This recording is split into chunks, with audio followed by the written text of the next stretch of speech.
How many of you guys know that 8 weeks ago, before today, that they had never been through a comedic storytelling and stand-up class before? And 8 weeks later, here we are live in front of an audience. So how cool is that? If something is funny, please, by all means, laugh. If something is not funny, please, by all means, laugh. Well, we're going to go ahead and get things started. Please help me welcome to the stage, Semrau!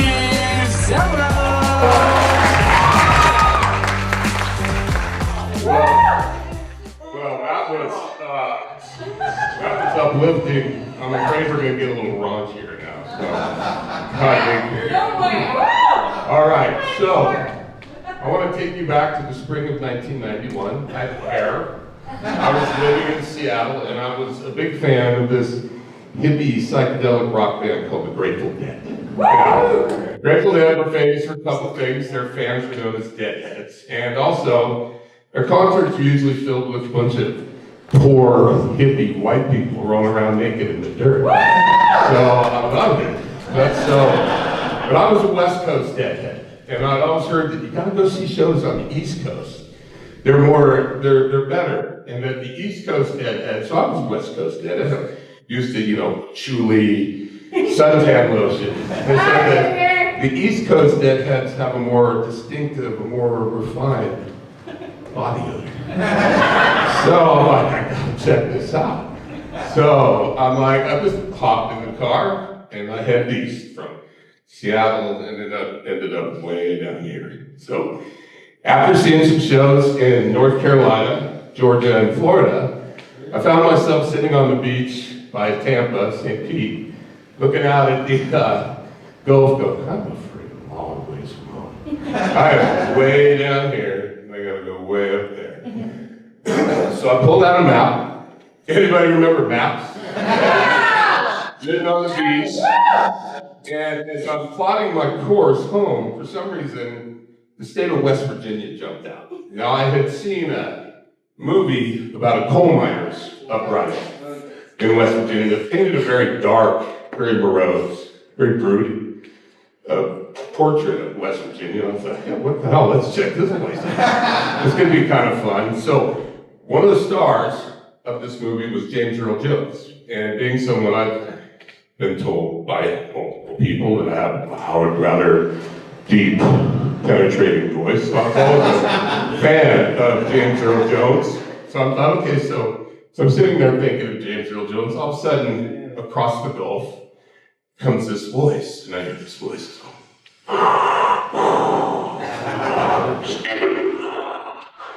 West Virginia has the dark side, and people who don't wear shoes or have any teeth. So again, let's go.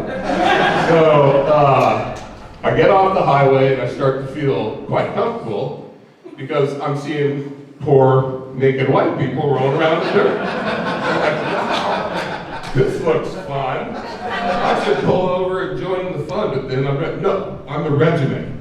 I'm the regimented deadhead. I'm the one that would only put Evian in my water cup. I'm the guy. I'm the one, I had rules, so I gotta stick to the plan. And one thing I can tell you is West Virginia is a very naturally beautiful state. So one point in time, I see this beautiful dogwood tree. It's just pink blooms, it's blooming, it's beautiful. And I pull over and I say, I've got to take a picture of this tree. So I pull over the shoulder and I run across the street, the highway, and I'm taking pictures and I'm so enamored with this tree that I don't even notice this rust bucket old pickup truck pulls in behind my car. And in it are two hillbillies who I can only imagine with less than honorable intentions. And I start to think, I'm barefoot, my car's running, my wallet's in the car. And then my trepidation grows when I hear one of them say, that boy's got a real pretty car. And then I hear another one say, he's got a real pretty everything. And then for a minute, I got kind of flattered. I'm like, really? Real pretty everything? Dude, it's wow. So I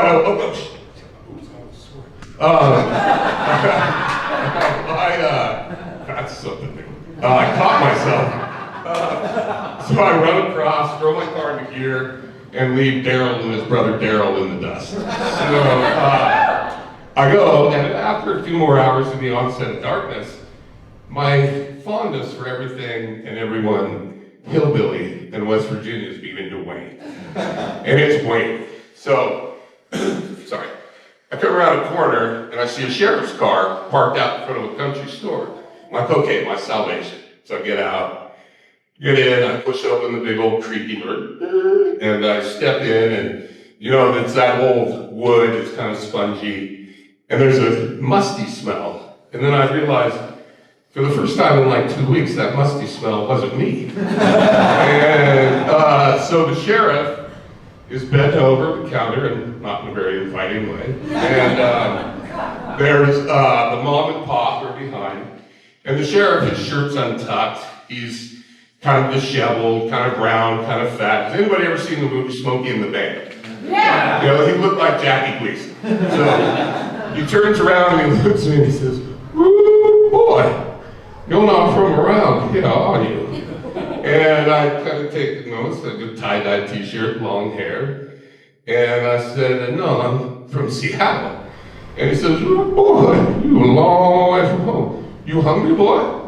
We got 2 types of sandwiches around here. We got chicken and we got meat." And I remember thinking, well, isn't chicken meat? And he says, "No, boy, we got chicken and we got meat." I said, "No, you know, I think I'm good on that. I'm okay." So I said, "So," and he said, "Well, boy, how can we help you? How can we help you, son?" I said, "Hey, where's the interstate?" And he said, "What's the matter, boy? People around here a little scary?" And then he says, "Well, the interstate ain't gonna do you no good because the next state's Kentucky and they ain't no better." Okay.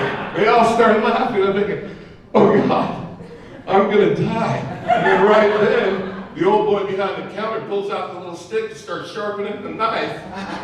And I go, oh God, I'm gonna be the meat in the meat sandwich. They're looking at me going, we can eat on this boy for a month. I bet he tastes like a ding dong or a hobo. So, needless to say, I made it out. I made it back to Seattle. I moved back to Boise.